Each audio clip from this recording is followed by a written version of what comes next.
Congress senior నేత కేంద్ర మాజీ మంత్రి చిదంబరం కీలక వ్యాఖ్యలు చేశారు.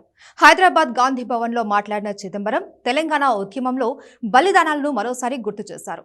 అందుకైన క్షమాపణలు చెప్పారు.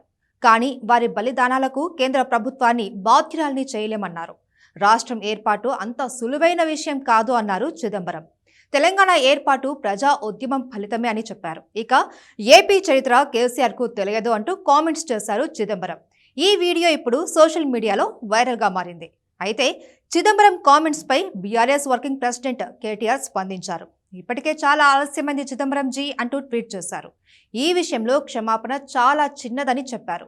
1952 నుంచి 2014లో తెలంగాణ వచ్చే వరకు వందలాది యువకులు చనిపోవడానికి కాంగ్రెస్దే బాధ్యత అన్నారు కేటీఆర్. ఇప్పుడు ఎంత కష్టపడినా కాంగ్రెస్ తెలంగాణ విషయంలో చేసిన దౌర్జన్యాలను ఇక్కడి ప్రజలంతా సులువుగా మర్చిపోరు అన్నారు కేటీఆర్. చిదంబరం వ్యాఖ్యలతో కాంగ్రెస్ ఇరకాటంలో పడిపోయింది.